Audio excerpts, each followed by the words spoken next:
What's going on, everybody? My name is Joey, and welcome back to another video here on my channel. Today, I got 4 meta Dante builds for you guys that you guys can use in 2025. All really powerful, some similar, some very different. Some based around companions, some based around the frame itself, some based around the exalted. I got a lot of stuff for you guys here. So pretty much what I have for you guys today is the first 2 are going to be really basic. They're just going to be slight iterations of one another. So pretty much what we have here is we have flow for energy pool. We run continuity for duration. Don't mind the extra duration stat. I have shards on.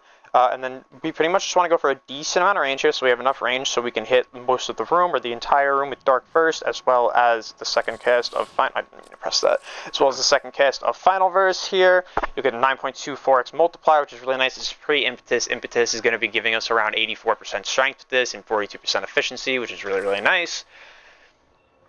So yeah, back to the build. So we just want a ton of strength after that because we want our multiplier to be very high on our second cast with this. Very, very nice. We also want to have a good percent on roar. This will be like towards 80% or so, 85% or so after you stack. So this is nice. We run precision intensify for ult multiplier. I find it to be better than just putting like umbral intensify on here. Totally up to you though. How you guys want to go about it. If you want to use Archon Intensify, I'm not sure. I can't tell you for sure that it still works, but I remember people talking back in the day that it worked, but I'm pretty sure DE changed it. I'm not entirely sure, though. I don't really think this works anymore, but someone could test it out there and let me know. So yeah, and pretty much we just have EQ for sustain, but then we run steadfast, so we also have somewhat sustain because we're going to be casting a whole lot. This is a full caster build. This one's designed to be full caster. We don't need PSF because we have Overguard, which will give us status immunity, so we can run Cunning Drift here for a little extra range. If you want to run Power Drift here, you can. I just like a little bit extra range. And then we have Growing Power, or is up to you. I like Growing Power, fits me well.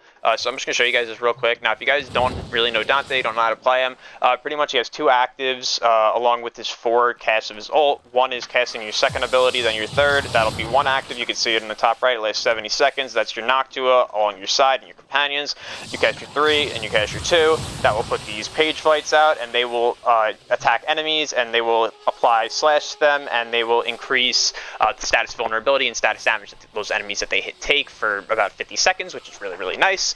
So I just wanted to mention that we also have that. So what now you also have is just the double cast of your 2 for Overguard, which is totally cool, and then you have the double cast of your 3, which would be a ton of damage when you cast it like this. Everything that you hit with slash will take damage. So pretty much all you want to do is you just want to get your Growing Power up, cast Roar, get your Sling up, and then you just want to cast your 3 and ult. I don't have my companion on because I don't want my companion to like alter any results or anything like that, or like tenacious bond anything or whatever, or contagious bond anything. So I'm just showing you guys, like, this is with a primer. You can see it does a ton of damage. You don't need a primer. You could just double Dark Burst and then attack it, and then you're fine. You can come in here and get all your energy back. So this one's really, really good. Now, I have another one that's pretty much the same thing, except it uses Nourish, but instead we drop Secrets and we go for Stretch to be a better teammate, to get more range. You don't need all the range if you don't want it. You can go for more strength here if you want to. I just like the range. You also don't need Archon Stretch. You can go for regular Stretch here. And then I'm running Energy Nexus for Sustain, since we are running a high strength build with Nourish. This will be really, really nice for Energy Sustain. You can see the 2.16x multiplier. And then we just run the same Arcanes again. And I didn't mention this before, but the reason we run Impetus is because our Noctua has Encumber on it. That counts as an ability, so that's going to stack Impetus up to it. Impetus, holy, I cannot say this word. It will stack Impetus up for us to a really, really high amount. So you can get up to like 14 stacks, I've seen. Really, really good stuff. So yeah, you guys will enjoy this. This one is more so like if you don't want to be the guy who has to run Equilibrium and play your companion around like Deconstruct to get all your energy back and everything. This one's really solid. Like you can still cast everything. You have good efficiency, especially after you get like your Noctua up and it starts attacking enemies. You can double cast this. You can get solid values of Overguard. Like you can see, I get about 62,000 Overguard with this, which is more than enough. Especially if it even drops out, it doesn't really even matter. You just need enough to Overguard gate, so just keep the ability active. And then if you really want to do damage, like even without priming, you could still attack these enemies and kill them without Roar. It's just going to take you more, swings. Like the other one is designed so you could just press 3 2 times and you'll be able to really just kill everything. This one will take a little bit more, but it's a lot more well-rounded, so it's really up to you however you want to go about it. Now the third build I have for you guys is an exalted build. Now this build, again, I have Hotshot on here. I have a companion that procs it. You don't need it. you just go for something else. I'm not going to even be showing it here because I don't have my companion on. And then same thing again, we have impetus because we're actually using the Noctua this time. We're still using secondary encumber. We have Archon continuity because the toxin on our weapon is counted as an ability, so that will proc toxin and corrosive alongside of the blast that we're running, which I will show you, which is really, really nice. Then we have fleeting expertise here, augur message for more duration, since we're killing it with this, but we need the efficiency. The efficiency is important. And then we have a lot more duration here. We run strength, strength, strength, and then equilibrium for restore. This is our only source of restore. We don't have arcane, or we don't have prime flow. So we don't have a large energy pool, but it's totally fine. Once you guys get the impetus stacks going, you're going to have so much efficiency. It's pretty much like you never canceled out the efficiency from fleeting expertise. So it's going to be totally fine. You guys are going to have more than enough energy that you need. So I'll show you guys this real fast. I am going to put my worm on because I'm just going to put the passive one on because this weapon shoots really slow. I don't have any fire rate on. Now, instead of hotshot, you could run velocity. I'm just going to put this on with reinforced bond. It's not going to attack. It might coolant leak, but it's not going to do anything. And I'm just going to show you guys how the exalted works. So pretty much with this weapon, like with this build, you can just cast your overguard, and then you can just pull your Noctua out. You could sling if you want to. You can proc growing power if you want to. Whatever you want to do. I'm just showing you guys the basics. And then since I have reinforced bond, this will be really nice. Now you can kind of just attack, and it doesn't really look like it does a lot of damage in the beginning, but you need to get the stacks up. Once you get the stacks up, it starts doing a lot of damage. Blast is really, really powerful with Zadas.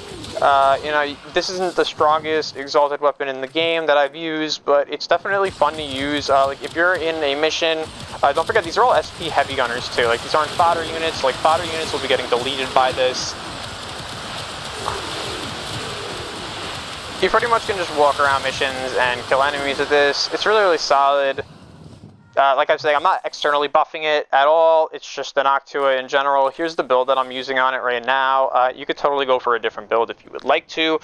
You could go for like enervate builds if you want to. You could just focus the crit if you want to. It's really up to you.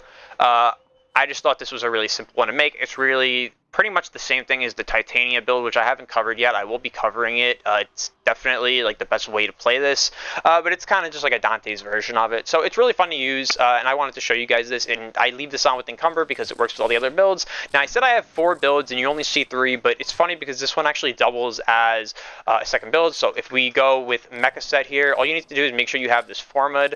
We go for Mecha Set here instead, and I could throw something on like my Haras Kubero, and then it's really, really funny the kind of damage you'll see this put out because this is basically just about like giga buffing your pet. So I'm just going to buff my pet right now a little bit, and then I'm going to spawn these enemies, and then you can just watch him. Actually, I get closer. You can watch him now. He just kills the whole pack. It's it's really, really overpowered. Dante is a great beastmaster option. And you don't even need to use the Haras. Like I just have my Haras currently set up for damage. It's really nice because you can also use your 3, and then that'll proc the Hunter's synergy on them. You know, the set bonus, so it'll do even more damage. So this frame is a great synergy with being a Beastmaster. You can see just one hit. Like I'm not even armor stripping. I'm not priming. It's not even heat. I'm using electric, and you can see it just one-shots the whole group. I just aim at this guy. I want him to attack this guy, and then yep, it gets the whole entire group. So it's really, really powerful.